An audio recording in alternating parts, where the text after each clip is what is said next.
Halo, apa kabar pemirsa? Berjumpa lagi dalam program Sehat Bersama Rumah Sakit Evarina. Bersama saya Citra Hasana. Pemirsa, Sehat Bersama Rumah Sakit Evarina di Pematang Siantar kali ini akan membahas penyakit yang berbahaya. Namun seringkali kita tidak sadar kalau kita memiliki penyakit ini, yaitu diabetes. Indonesia memasuki 5 besar di dunia loh pemirsa.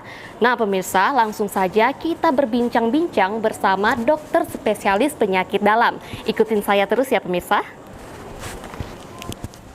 Nah pemirsa, saat ini saya sedang bersama dokter spesialis penyakit dalam, yaitu Dr. John.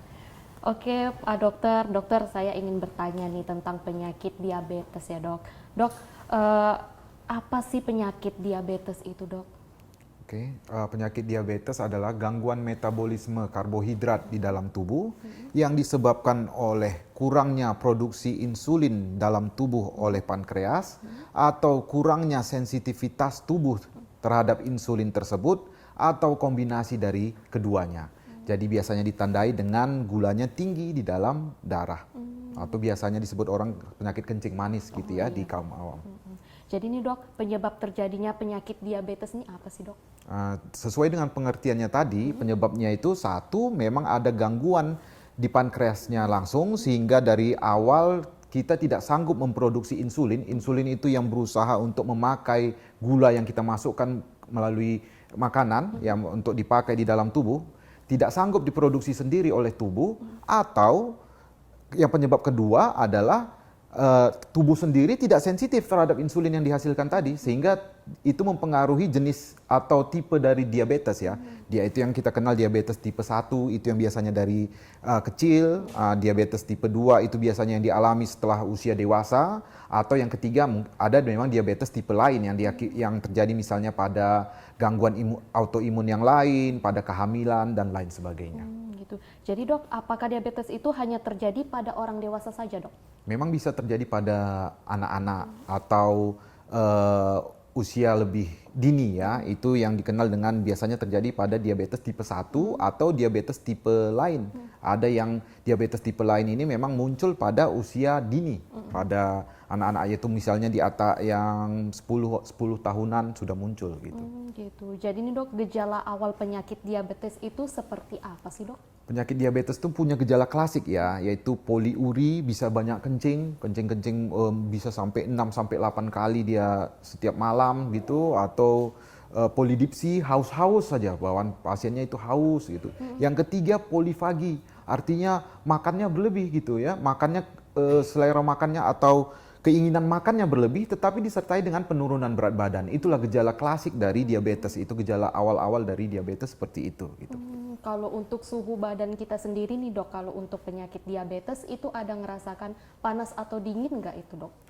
Untuk awal-awalnya mungkin ya, untuk pada awal-awalnya suhu tubuh kita memang terasa agak lebih hangat. Itu pada awalnya, orangnya juga, ini diabetes tipe 2 ya, orangnya juga lebih gemuk, dia itu karena metabolismenya tinggi ya.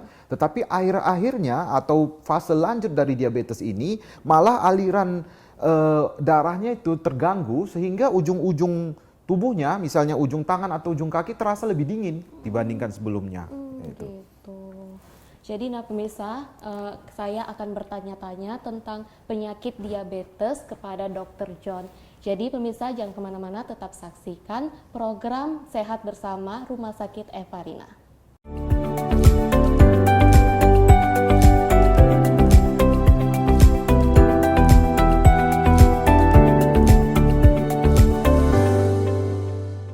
Nah pemirsa, kembali lagi bersama saya Citra Hasana dan bersama Dr. John. Nah dokter, saya mau bertanya-tanya lagi nih dok tentang penyakit diabetes. Dok, seperti dokter bilang tadi, penyakit diabetes itu kan ada tipe-tipenya nih dok. Yang paling sering terkena penyakit diabetes itu tipe jenis apa sih dok? Ya, yang paling banyak itu DM tipe 2. Tipe 2 itu yang didapat biasanya usianya sudah mulai memasuki umur 40 tahun atau ke atas. Itu yang paling banyak sekarang di dunia ini. Memang ada DM tipe lain, itu DM tipe lain itu DM yang atau diabetes yang terjadi pada ibu hamil atau gangguan imunitas yang lain, atau DM tipe 1 itu biasanya sudah terjadi pada anak-anak dan wajib biasanya menggunakan insulin sejak anak-anak. Tetapi yang paling banyak baik di seluruh dunia, di Indonesia, itu adalah DM tipe 2. DM yang didapati pada usia 40 tahunan ke atas. Itu biasanya pasiennya gemuk dulu awalnya, baru lama-lama makin kurus. Gitu. Jadi nih dok, kalau untuk penyakit diabetesnya sendiri nih dok, itu yang paling identik ataupun yang paling banyak itu terjadi pada pria atau wanita sih dok? Pria dengan wanita tidak ada perbedaan secara statistik, tidak ada perbedaannya ya, kekerapan atau insidensinya muncul ya. Cuma yang lebih sering itu orang yang rentan itu adalah orang yang punya ayah dengan ibunya penderita diabetes, satu ya. Yang kedua dia gaya hidupnya gaya hidup sedentari atau malas-malasan, kurang olahraga begitu. Atau yang ketiga pola makannya yang berlebihan, nah, yang tinggi kalori, tinggi karbohidrat berlebihan, tetapi olahraganya nggak ada. Nah itu biasanya orang-orang yang beresiko untuk terkena diabetes. Tetapi untuk jenis kelamin sendiri, gender sendiri tidak terpisah apakah pria atau wanita lebih rentan terhadap diabetes. Gitu. Jadi nih dok, apa ada diabetes kering dan basah dan apa perbedaan antara kedua tersebut dok? Diabetes kering atau diabetes basah itu biasa istilah yang digunakan awam ya. Sebetulnya itu tidak ada pembagiannya secara medis dia DM tipe kering atau DM tipe basah. Mungkin dulu itu istilah itu digunakan untuk menunjukkan atau refer terhadap pasien-pasien diabetes yang ada lukanya, jadi itu DM tipe basah, atau dia yang kurus tetapi tidak ada lukanya, itu mungkin disebut DM tipe kering. Tetapi secara medis atau di buku-buku textbook atau di penelitian tidak akan pernah kita dengar DM tipe kering dan DM tipe basah. Gitu. Jadi nih dok, yang seperti dokter bilang sebelumnya itu kan penyakit diabetes itu juga penyakit keturunan. Itu memang benar penyakit keturunan kah atau memang dari sebelum-sebelumnya dia memang sudah mendapatkan penyakit diabetes? Kalau untuk DM tipe 1 dia memang berhubungan sama genetik ya. Dia genetik, bisa saja orang tuanya mengidap DM tipe 1 juga atau gangguan imunitas yang lain bisa saja. Tetapi untuk DM tipe 2 dia tidak bisa langsung kita sebut dia merupakan penyakit keturunan. Tetapi dia memiliki resiko lebih tinggi untuk terkena diabetes, iya. Tetapi bukan berarti dia harus ke depannya akan terkena diabetes gitu. Dia mempunyai kerentanan genetik begitu kira-kira terhadap diabetes. Dia beresiko lebih tinggi untuk terkena diabetes, kalau tidak salah 6 kali lipat lebih tinggi dibandingkan orang-orang yang orang tuanya tidak menderita diabetes. Tetapi apakah terkait gen dia langsung diturunkan begitu lahir dia menderita diabetes? Ya tidak. Jadi kita tergantung juga ya dok? Iya, tergantung 50% lagi tergantung lingkungan. Bagaimana pola makannya, pola hidupnya, olahraga atau tidak, begitu. Gitu. Nah pemirsa, sangat menarikan berbincang-bincang tentang penyakit diabetes bersama Dr. John. Nah pemirsa, jangan kemana-mana, saya dan Dr. John akan berbincang-bincang tentang penyakit diabetes. Tetap saksikan program Sehat Bersama Rumah Sakit Evarina.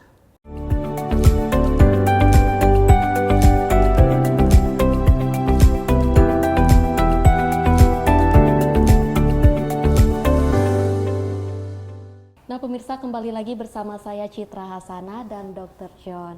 Nah dok, saya mau nanya-nanya, nggak habis-habis nih saya nanya-nanya tentang penyakit diabetes nih kan dok. Jadi dok, apakah ada komplikasi dalam penyakit diabetes ini dok?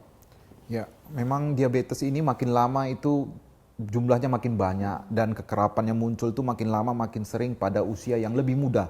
Makin tahun pasiennya usianya akan lebih muda lagi, sehingga komplikasinya makin banyak atau makin punya kesempatan untuk muncul. Sebetulnya komplikasinya itu, diabetes itu merusak aliran darah ataupun pembuluh darah ataupun darah. Sehingga apapun organ yang dilalui oleh darah itu bisa saja beresiko untuk terkena komplikasinya. Jadi dia bisa mengganggu pembuluh darah besar maupun pembuluh darah kecil. Pembuluh darah kecil itu bisa misalnya ke mata, misalnya ke ginjal. Mata bisa kabur, ginjalnya kayak tadi bisa menyebabkan gagal ginjal misalnya, atau mengganggu pembuluh darah besar, contohnya stroke, bisa menyebabkan serangan jantung, ataupun luka. Jadi luka itu salah satu komplikasi dari diabetes. Akibat aliran darah ke kaki itu berkurang, ya, jadi kaki itu sensitivitasnya terhadap sekitar atau terhadap lantai lah kita bilang itu berkurang, sehingga dia lebih gampang luka. Setelah luka, dia jadinya lebih gampang, lebih susah sembuh karena tubuh untuk berusaha memperbaiki luka itu sendiri atau membawa oksigen ke luka itu sendiri terhalang karena diabetes ini tadi sudah mengganggu pembuluh darah. Jadi intinya apapun bisa diganggu diabetes ini selama dia dilewati oleh pembuluh darah. Jadi nggak terbatas hanya organ-organ vital yang saya sebutkan tadi, tetapi misalnya tangan kebas-kebas, itu paling sering ya 80% terjadi pada penderita diabetes. Itu komplikasi dari diabetes, bukan misalnya apakah saya kena asam urat dok? Padahal bukan, itu tetap merupakan komplikasi dari diabetes, mengganggu aliran darah ke ujung-ujung saraf tepi gitu. Jadi bisa mengganggu semua hal, bisa telinga berdenging, mengganggu telinga misalnya, bisa saja. Gitu. Jadi nih dok, katanya nih kan fakta atau mitos nih kan dok. Katanya kalau orang yang penyakit diabetes ini makan nasinya nggak boleh banyak-banyak. Terus nggak boleh jam waktunya itu harus di jam 7 sampai jam 8, nggak boleh di atas jam 9. Terus begadang juga mempengaruhi, itu benar nggak sih? Ada beberapa yang tadi Citra sebutkan benar, tapi ada yang beberapa yang tidak ya. Ini harus kita pisahkan misalnya diet atau cara makan untuk mencegah diabetes dengan cara makan pada pasien diabetes ya. Untuk mencegah diabetes memang prinsipnya itu asupan karbohidratnya harus dibatasi dan makannya juga tidak boleh terlalu sering atau terlalu rapat gitu ya. Tapi pada pasien diabetes malah dia makannya sedikit-sedikit tapi sering dan tidak boleh jarak antara satu makan ke makan berikutnya itu terlalu lama. Jadi kalau disebutkan tadi makan terakhir jam 6 misalnya ya pada pasien diabetes, apalagi dia sudah sudah mendapat pengobatan, dia beresiko untuk drop pada saat subuh. Nah, jadi dia memang harus makan sedikit-sedikit tapi sering. Contoh dia makan malam jam 6, jam 9 dia bisa mendapat asupan makanan yang kalorinya tidak terlalu besar ataupun berupa protein dan tidak atau rendah karbohidrat demikian. Jadi satu kalau masalah karbohidrat sekaligus banyak itu memang tidak boleh. Baik dia pada pasien yang belum diabetes maupun pasien diabetes itu tetap tidak boleh. Makan nasinya tidak boleh terlalu banyak, betul. Karena nasi itu ternyata karbohidrat yang glycemic indexnya sangat tinggi. Artinya bisa menyebabkan kenaikan gula yang cukup tinggi ya, cukup drastis dan cukup tinggi. Dengan cara makannya juga harus teratur, yaitu sedikit-sedikit tapi sering. Tetapi masa kosong perutnya juga tidak boleh terlalu lama. Gitu. Jadi kalau untuk pola hidup nih, kebegadangnya dok. Oh iya, itu tadi yang belum saya singgung bahwa pilar penanganan diabetes itu 4 ya. Yang pertama edukasi, bahwa pasiennya harus paham betul bahwa dia berbeda dengan orang-orang lainnya. Orang diabetes itu berbeda dengan orang-orang lainnya. Dia harus paham bahwa dia memiliki keistimewaan atau penyakit tersendiri yaitu diabetes. Sehingga itu akan mempengaruhi ke pilar yang kedua yaitu cara makan. Cara makan tadi memang ada beberapa aturan-aturan, tetapi kalau bisa kita ambil singkatnya yaitu makan karbohidratnya dibatasi dan makannya sedikit-sedikit tapi sering. Yang ketiga dipengaruhi juga aktivitas fisik. Jadi begadang itu ya buat tubuh kita itu kebingungan dalam mengelola karbohidrat itu kita sendiri. Jadi malah kalau kita begadang biasanya makannya akan lebih banyak itu. Jam 2, jam 3 kita lagi lapar, jadi makannya jadi lebih membabi buta itu biasanya ya kalau makan jam segitu, sehingga dan tidak dipakai lagi kan, tidak ada lagi aktivitas kita setelah jam 2, jam 3 sehingga meningkatkan gula kita biasanya. Jadi yang ketiga itu aktivitas fisiknya tuh harus teratur untuk orang sakit diabetes, termasuk begadang dihindarkan dan olahraga teratur. Paling tidak dia 150 menit seminggu atau kurang lebih 20 menit sehari dia harus ada aktivitas fisik atau olahraga, misalnya paling tidak jalan kaki atau bersepeda atau berenang misalnya. Oh, kalau untuk pola hidupnya lagi nih kan dok, katanya nih kan dok, kalau penyakit diabetes ini kan ngefeknya itu selalu pengen tidur siang, tidur malam, terus durasi tidurnya itu pun terus menerus gitu dok. Itu memang baguskah untuk kesehatan si diabetes ini atau memang tidak bagus sama sekali dok? Ya, untuk istirahatnya memang pasien diabetes ini harus istirahat teratur. Tetapi tidur berlebihan juga tidak dianjurkan. Biasanya memang pada pasien diabetes tuh orangnya lebih gampang ngantuk karena itu tadi sirkulasi darahnya tidak terlalu bagus. Jadi dia kadang-kadang aliran darah ke otaknya mungkin pun tidak terlalu bagus sehingga pasien lebih cepat capek atau lebih gampang ngantuk. Tetapi itu harus kita siasati, harus kita lawan terutama pada usia-usia muda teman-teman yang sudah menderita diabetes, dia harus melawannya dengan cara bagaimana ya? Beraktivitas fisik atau berolahraga paling tidak minim 150 menit seminggu atau paling tidak 20 menit sehari. Jadi jangan diikutin gitu masalah tidur siang yang terlalu berlama. Gitu ya, iya. Dok. Tetapi istirahatnya juga harus cukup. Bukan berarti kita bilang olahraga jadi tidurnya juga jadi kurang dan olahraganya berlebihan malah dia punya stres fisik nanti badannya akibatnya gulanya bakalan naik juga. Tetapi kalau gulanya kalau olahraganya teratur, gulanya akan perlahan-lahan bisa membantu untuk mengendalikan gula itu sendiri. Gitu. Jadi dok, kalau misalnya habis makan nih, makan yang berlebihan terus langsung tidur itu ngaruh juga ya dok? Nah itu memang berpengaruh dan maksudnya berpengaruh buruk. Ya nggak boleh ya habis kita makan langsung tidur itu nggak boleh. Jadi habis makan itu ya kita bisa istirahat, maksudnya duduk sebentar dan kalau bisa ada aktivitas kita yang paling tidak menggunakan kalori yang kita asup tadi walaupun tidak berlebihan, tetapi misalnya jalan kaki atau beraktivitas ringan lainnya gitu, dan diusahakan ya jangan langsung tidur karena itu akibatnya tidak digunakan glukosa tadi atau karbohidrat tadi, akibatnya dia menumpuk di sirkulasi, tidak digunakan sel dia. Oh gitu. Jadi nih dok, apakah penyakit diabetes ini bisa sembuh dan langkah awal pengobatan diabetes itu seperti apa dok? Ya, kalau dibilang sembuh sih tidak, tapi namanya itu terkendali. Yang dimaksud terkendali itu tercapai target yang diperlukan oleh klinisi atau dokternya. Ada target-target tertentu yang biasanya itu misalnya gula darah puasa harus di bawah 130, gula darah sewaktu harus di bawah 180, untuk umur-umur yang di bawah 60 tahun itu targetnya, dan tanpa gejala. Nah itu yang namanya terkendali. Itulah sebetulnya yang kita coba capai. Nah, kalau terkendali ini tentu saja pasien-pasien diabetes itu akan jauh dari kemungkinan komplikasi yang kita sebutkan di awal tadi. Terjauh dari stroke, terjauh dari serangan jantung, dan terhindar dari gagal ginjal. Jadi sembuh tidak, tapi terkendali, itulah harapan kita. Gitu. Jadi dok, berbicara diabetes nih dok, berapa lama sekali kita dianjurkan untuk mengecek diabetes nih dok? Ya, untuk awal-awal pengobatan, ini tergantung pengobatan kita nanti menggunakan apa ya. Tadi kita sambung yang 3 pilar pengobatan tadi, berarti yang keempat ini masuk penanganan.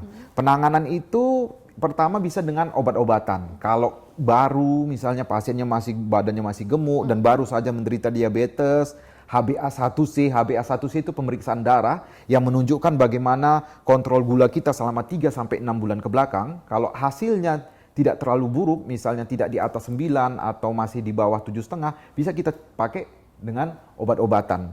Nah, kalau dengan obat-obatan evaluasinya tiap 2 minggu. Tetapi kalau keadaannya sudah terlalu buruk, misalnya HbA1c-nya di atas 9 atau malah sudah ada komplikasi, misalnya ya komplikasinya sudah ada gangguan ginjal, pasiennya sudah kurus, disertai dengan infeksi berat, contohnya infeksi TBC misalnya, dan harus menggunakan insulin, evaluasinya bisa lebih cepat, bisa menjadi setiap 3-5 hari kita periksakan. Begitu. Jadi nih dok, tips menjaga agar tidak terkena diabetes ini menurut dokter ini gimana sih supaya pemirsa di rumah ini juga menjaga juga supaya tidak terkena diabetes ini dok? Iya. Untuk mencegah kita terkena diabetes, pertama kita memang pola hidup sehat ya. Pola hidup sehat itu mencakup cara makan.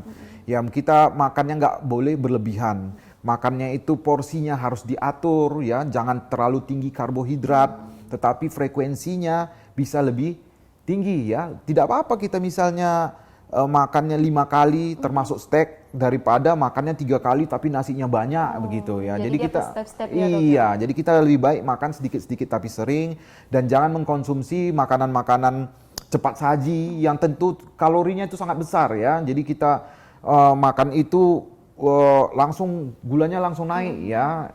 Jadi itu nomor 1. Yang kedua, olahraga teratur.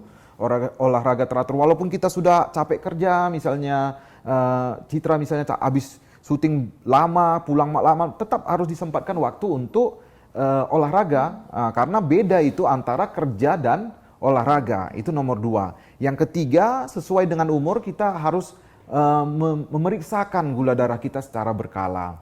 Misalnya kalau 30 sampai 40 tahun periksa gulanya tiap tahun mungkin bisa, kalau di atas 40 tahun mungkin tiap 6 bulan bisa. Tetapi kalau punya faktor resiko yang tinggi, misalnya badannya gemuk, pernah dia melahirkan bayi di atas 4 kilo, ibu dengan bapak penderita diabetes, itu mungkin bisa diperiksakan tiap 6 bulan, wajib diperiksakan itu gulanya.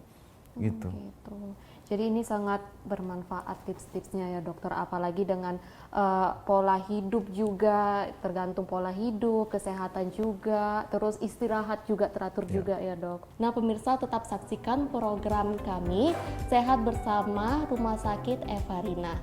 Saya Citra Hasana dan Dr. John pamit undur diri. Terima kasih dok. Yes.